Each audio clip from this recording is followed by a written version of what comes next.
Hello everyone, welcome back. My name is Luna and this is Water Moon Cards, and I am freshly back from a 2-week retreat, meditation practice retreat by myself, and I was inspired on that retreat to talk about Buddhism decks or Buddhist decks of cards, where I see some that I find helpful and where I see a lot of cultural appropriation around this topic. So it's a topic that I've been thinking about for a while in terms of what I feel is appropriate and not, and helpful and not, in everything that's out there on the market. I do want to say that I'm not here to judge people for owning any of the decks that I mention as being unhelpful or problematic. I think people have good intentions and genuine curiosity to learn more about Buddhism, and it's really the authors and publishers who are trying to take advantage and make a buck off of that I'm calling out here. If you do own any of these decks, I hope my suggestions for alternative ways to explore Buddhism will be helpful. I'll talk first about some decks that I do not own and why, and then I'll show you some alternative things that I do use in my practice. And all of this is to say that, divination and tarot are separate from my practice. But I do have one deck that talks to me about my practice, and I'll show that at the end. So I think this will make more sense if I don't do a huge preamble. I'll just get into it, and then we'll see how the conversation unfolds from there. So to start off with, there are a lot of decks and books and texts and things that are kind of meant to be introductory or explainers or inspiration around the topic of Buddhism generally. And it is important to have access to some of that, because if you had nothing, no publications at all, then people who are not Buddhist, but potentially Buddhism curious, wouldn't have as many avenues to kind of inspire them to go further in depth if they wanted to. But especially with Tibetan Buddhism, and I believe with other traditions as well, this is a received oral tradition, and you have to have a ordained, recognized teacher in order to really practice this. So it's not something that you can learn from a deck of cards or a book. Certainly, we do have texts, sacred texts, that have been transmitted first in oral form and then written down. And we have traditional teachings, and those are written down and documented. But you can't just pick up one of those texts, read it, and then proceed. You have to receive instructions from a teacher. At least that is our tradition. And so my concern is that when people see things that proclaim to teach them Buddhism, quote unquote, that could be potentially misleading. It could give them the wrong idea, what we call wrong views in the business, and kind of lead them astray from where they might be intending to go, because they get sort of tangled up. And without a teacher, they don't have anyone to clarify their confusion for them. So in that category, I would put decks that sort of commodify or appropriate Buddhist imagery or Buddhist concepts, but that are, the art is created and the book is created by people who are not Buddhist. And this would include decks like the Buddha Tarot by Robert Place, which, sort of tells the life story of Siddhartha, Gautama Buddha. And then we have the Siddhartha Tarot by Bruno Letizia is the artist, and that depicts a lot of the deities, the pantheon that we work with in Tibetan Buddhism. And, some of those images are considered secret. You would have to be considered ready by your teacher to even see the images. So to me, it's problematic that some of the deities that are included in that deck would be ones that you're meant to be initiated before you sort of are introduced to them. And then another one is the Tantric Dakini Oracle, very popular on YouTube, I know. And that's by Penny Slinger and Nick Douglas. And again, I don't think that either of them are practicing Buddhists, and yet they've co-opted a lot of Tibetan Buddhist imagery. And even the name of this deck, the Tantric Dakini Oracle, is problematic. Dakinis are a specific class of entity with special functions, and particularly around protecting Dharma. And so using them as a fun or exotic title for a commercial product is inappropriate and, to my mind, and based on what I know of the teachings, very unwise. And what Penny made is a collage deck, and so even more, I would say, egregious than just showing images that may or may not be appropriate for a general audience. She's actually chopped up and excerpted various bits and pieces of imagery and kind of scrambled it around into her own artistic creation, which is just not appropriate. And even the description of how the deck is meant to function, it has these suits, and some of the cards align with chakras, it says in the description of this, but it doesn't specify which chakra system. There are multiple chakra systems, and there is specifically a Tibetan one that's different than some of the Indian ones. And then there's also another, aspect to the deck that shows what they call the Great Universe Map, and includes, quote, astrological influences, but again, which astrology? Tibetan astrology is different than, Greek astrology or Western astrology or Vedic astrology. There's so many different traditions, and their description, at least, is very vague in the, promotional materials that I read. Now, I don't have a copy of this deck, so maybe the book does get more specific, but I always get a little bit worried when these kind of generic terms are bandied about with no specificity, and yet they're using a lot of specificity in the imagery. I think that combination is can be problematic. And then there's another one that I actually considered buying myself. It's still in print from US Games. It's called Buddha Wisdom Shakti Power, and it's by Laura Sante, or Santi. This one combines Buddhist imagery and Hindu imagery, which do both originate in the same culture. They both originate in India. And there is a little tiny bit of overlap because, Siddhartha Gautama was Hindu. That's how he was raised before he discovered his own path and, founded Buddhism as we know it. So it makes sense that some of the deities do overlap, but Hinduism is a theistic religion and Buddhism is not. So it's a little unusual to me or confusing to me as to why you would combine those two into one. It's a very Western commodified kind of move to me, like, oh, these are all kind of beautiful Indian art. Let's just mush them all together and publish a deck. And then each image has kind of a summary of what the deity is, what their qualities are, what their function might be. But the summaries are not, to me, they're oversimplified. They're not very accurate. Also, know that in Tibetan Buddhism, we never receive the images before receiving the instructions for the specific meditation practice that goes along with the image. And so the deck's instructions to do something like meditate on this and let the wisdom guide you really feels like a load of New Age horseshit to me. Our meditation practices are very structured and specific for a reason. There's what you're thinking about, there's what you're visualizing, there's what you're, saying, repeating, whether it's a prayer or a mantra. It's all very specific. This is not a do your own thing and let the vibes guide you kind of path. And so that's why I get frustrated when I see imagery being used in this kind of general or wishy-washy way. If you want to have a do your own thing kind of deck, that's fine, but please use different imagery. In Tibetan Buddhism, traditional studies start when you're a child and they go through your whole lifetime. So I'm still very much a beginner. But just from what I understand, it's kind of a spiritual salad bar deck, scoop of this, scoop of that.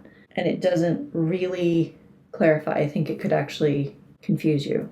if you weren't already familiar with that imagery. The reason I almost bought the Buddha Wisdom Shakti Power deck was that it is freshly created and very beautiful images of some of the deities that are related to practices that I do, and they're higher quality than one of the other Tibetan imagery decks I'm going to show you in a minute. But ultimately, I couldn't support the Buddha Wisdom deck because of the drawbacks that I've mentioned here. Now, when I was looking for information on one of these decks, I came across another one on US Games that I haven't actually seen before. It's called Buddhism Oracle Cards, The Science of Peace and Happiness. And this is actually developed by an ordained monk and an ordained nun who study in Tibetan Buddhism. So that to me is a plus. To become a monk or a nun, you have to study for many years before you are qualified to even request permission to join the monastic order. So certainly these folks have studied a lot and are legitimate, I would say, in their own experience. Whether it's really skillful, though, to publish something like this, which sounds like it's for a general audience, is always, a question. Something called The Science of Peace and Happiness sounds very new agey and very kind of mass market appealing. I don't know. Are we trying to sell Buddhism? I would have to look at the deck more closely, and I'm not going to buy a copy just to investigate it. It's actually out of stock right now anyway. So that one's sort of a big question mark for me. But again, if we want Buddhism to be available to people who might be inspired to follow the path, but haven't really seen it before, we do have to make some kind of introductory materials available. Otherwise, no one's ever going to know that it's an option. And, Buddhism could die out in the future because we're not a proselytizing bunch, Buddhists. We don't go out and stand on street corners and say, hey, have you heard about this? It's great. So people really have to find it on their own. And a lot of people do that through books and other publications, online newsletters, and other things. So I'm not going to write off the Buddhism Oracle cards entirely. At least they are produced by people who have studied with an authorized teacher. But yeah, exactly the motivation and exactly how that plays out is a little bit of a question for me. So instead of decks like that, that co-opt imagery because it's sexy looking or it's beautiful or, it's inspiring or whatever else, but people who aren't actually practicing, what do I use instead? And I wanted to go through some examples of that. So let me rearrange and I'll go through these one by one. So the first example I have is this one, and this is called the Tibetan Buddhism deck. It's Buddhas, deities, and bodhisattvas. There's 36 of them. And again, this is not a deck that you would use for divination by any means. I call this my pocket tankas. So tanka paintings are tradition in Tibetan Buddhism, and they, you can see one here. They're the traditional type of painting used to create imagery. There is a very specific training that tanka painters go through. There's a specific practice, meditation practice that they do while they're painting, and it's a whole kind of sacred art form. So what I like about this is that it's a convenient way to have images of some of the common figures in Tibetan Buddhism that you might be working with in a particular practice. And instead of having to go out and, source or buy 36 different paintings, they're all available in this little pocket edition. It would be good for travel. The cards are small. It's about bridge size or so, I would say. And the downside is that these are photographs of antique paintings in a lot of cases. And so the quality is authentic, but older. It's aged. And so you don't necessarily get detail. This is one of the ones that's in better condition, and some of the ones are not in as good a condition. So this is the historic Buddha, Siddhartha, also known as Shakyamuni Buddha in Tibetan Buddhism. So, and I won't go through the whole deck because there are some images in here that are not meant for a general audience to see. And you can find, if you are practicing Tibetan Buddhist, you could look for this on the secondhand market. I've found a couple copies here and there that I've sent to my parents and stuff, other Buddhists that I know that might appreciate it. So that's That's an imagery deck, and there's information about each figure on the back. This gives a little summary of Gautama's life. So, and there's some monks in here and some other prominent, teachers. They're not all deities. Yeah, so there's that one. But I want to take a moment and reiterate that in Tibetan Buddhism, we don't start with images. And images are very sacred, and they're used in a very specific way. And so that's why I have so many arguments against a lot of these mass market decks that use traditional Tibetan Buddhist imagery, because it's just not appropriate, as I keep saying. So what I'll show you next are decks that emphasize the texts that we study, and those are more of a beginner entry point into how Buddhism is transmitted to new students. And then the other examples that I have for decks of cards are, again, not for divination, because my Buddhist practice and my divination practice are separate, but these are more like inspiration decks for my practice. These are all like quotes and phrases and slogans that you can use to focus on a particular topic or part of the teachings. So I'll show you the one that I use the most, and that is the Lojong mind training cards. There's different versions of this. This is one that's put out by my Sangha, the Lojong cards. So Lojong means mind training, and it is a set of 7 points and 59 slogans within those 7 points, address many common pitfalls and foibles and problematic ways of thinking, and then remind us how to, what the antidotes are to those problems. So on the back of each card, you have which point of the 7 the particular slogan relates to. And then on the front, you have the slogan itself. So this was mine for today. Verse 8, 3 objects, 3 poisons, and 3 roots of virtue. And if you've never studied Buddhism, that makes 0 sense to you. Some of these are a little bit more straightforward and would make sense. But there are explainers, there are commentaries on these teachings. And there's many commentaries on these teachings, probably over a dozen. I have 4 with me right now. So this first one is called The Compassion Book by Pema Chödrön, kind of a rock star in Western Tibetan Buddhism. She's a nun, an ordained nun. She happens to be a member of my Sangha. She learns from the same teacher that I do. So this is her kind of very pithy, short commentary. So if we look at verse 8, for example, she has this commentary that explains what the 3 objects, the 3 poisons, and the 3 seeds of virtue are, and then how to apply this slogan to your everyday life. Some other commentaries on these slogans are The Intelligent Heart, A Guide to the Compassionate Life.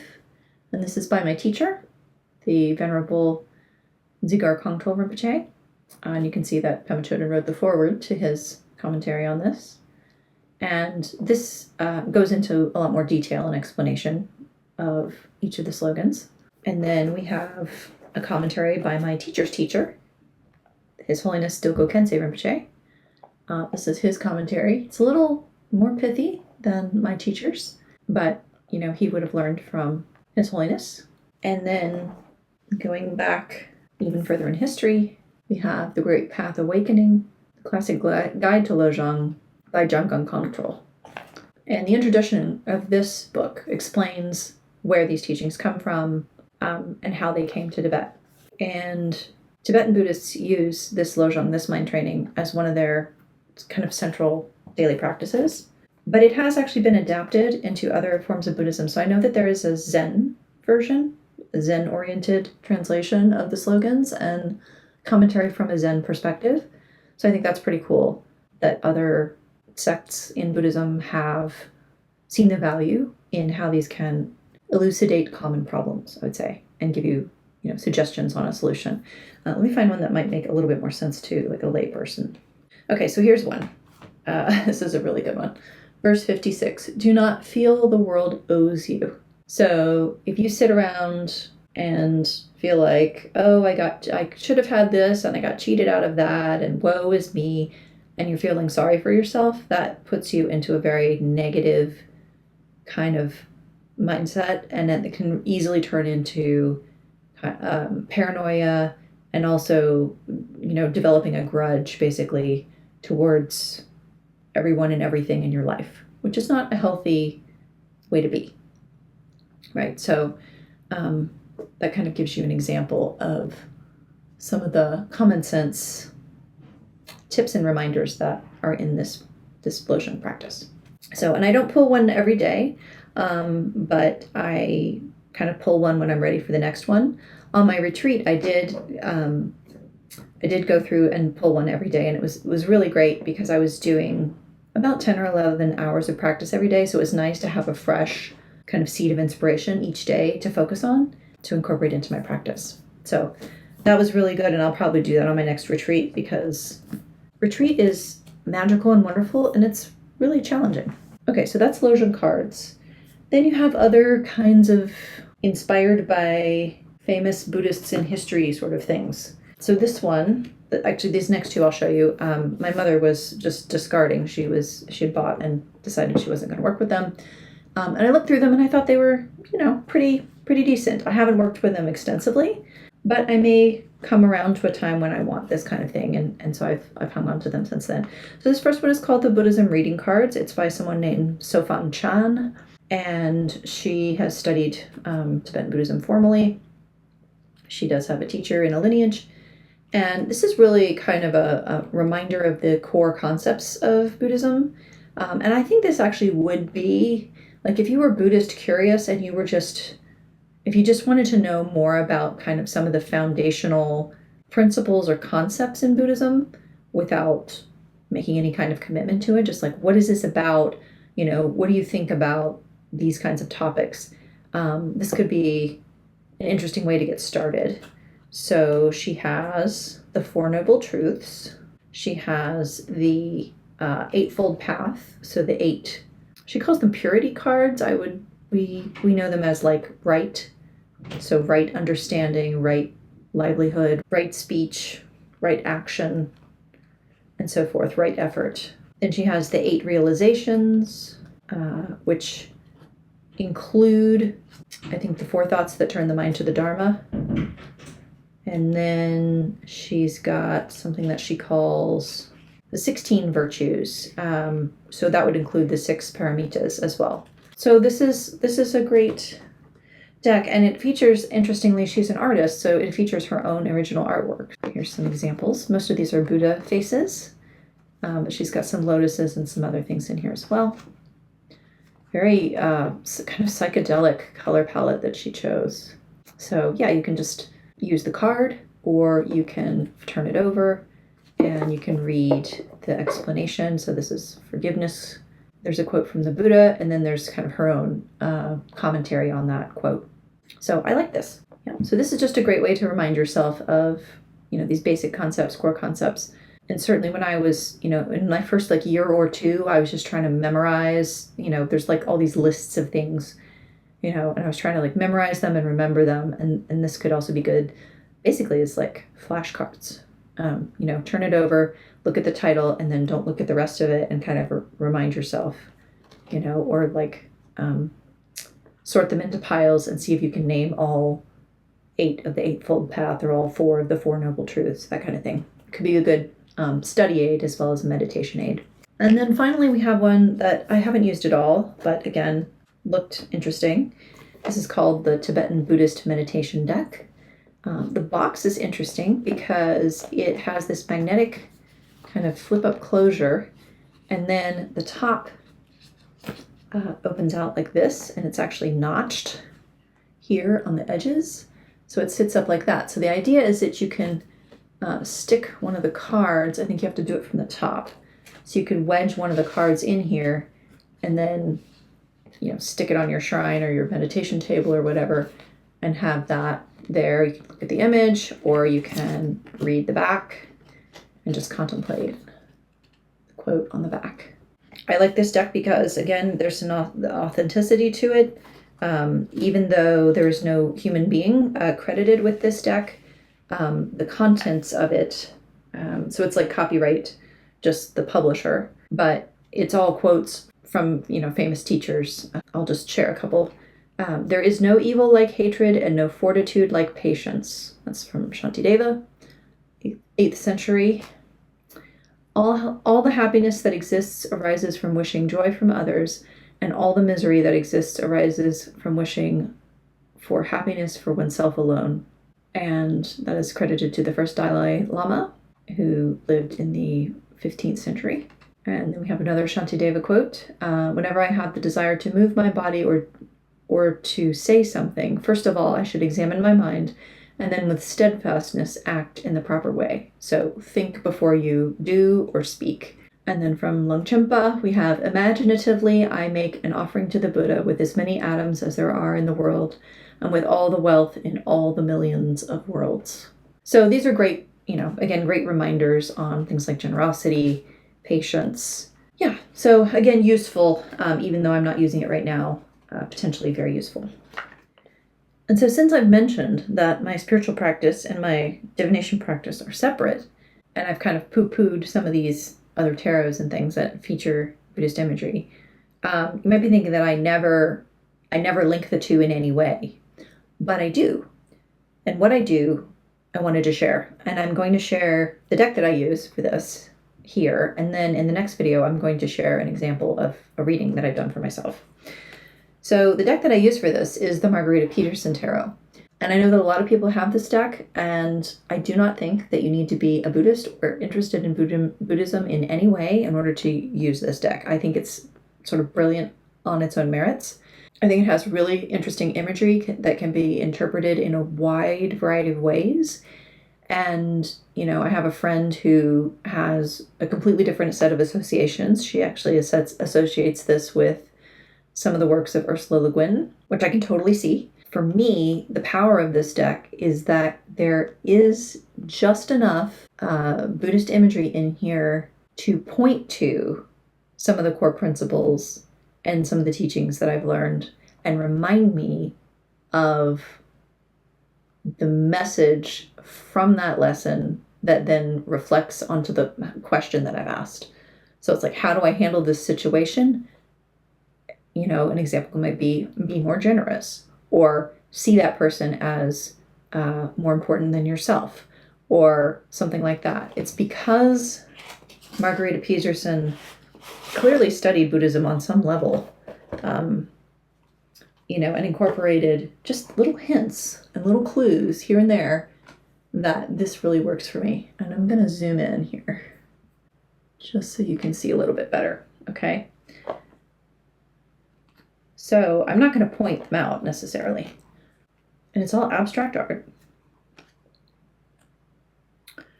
But like butterfly, that has, an implication, a specific implication. This 7 of coins could be lotuses blooming out of something. Maybe it is, maybe it isn't, but it could be. And not all of the cards have explicitly Buddhist imagery on them. I mean, probably most of them don't, but they have, they just have a kind of visual effect on me, a visual stimulus that reminds me of some of the things that we saw in the Buddhism reading cards, right? The 4 Noble Truths, the 6 Paramitas, the 4 thoughts that turn the mind towards the Dharma, the Eightfold Path, these kinds of things that we study and learn about and learn to apply to our lives. And when I do readings with this deck, those things show up. And in some cases, her choices of changing the titles, for example, instead of the Hermit, we have the Crone here. So in some cases, it's actually the change in title that also informs, how I interpret it, how I interpret the answer. So yeah, so this is a deck that I do not use it during meditation. I don't use it to learn Buddhism. But what I do is I ask it about, my spiritual path. I ask it about maybe something I'm struggling with, like what teaching can I apply to this situation? And it will tell me. And then I can go back and look at a commentary or listen to a teaching from my teacher or something else and remind myself of what that actually is and how to apply it properly. So I'm not learning Buddhism from this deck. I'm not studying Buddhism with this deck, but it is talking to me about the learning and the studying that I've been doing elsewhere, and pointing me back to where I need to be when I get confused or overwhelmed or something like that. So that is why I use this deck to ask questions about my spiritual path. There's a lotus. That's a very common Buddhist symbol. We use spirals a lot.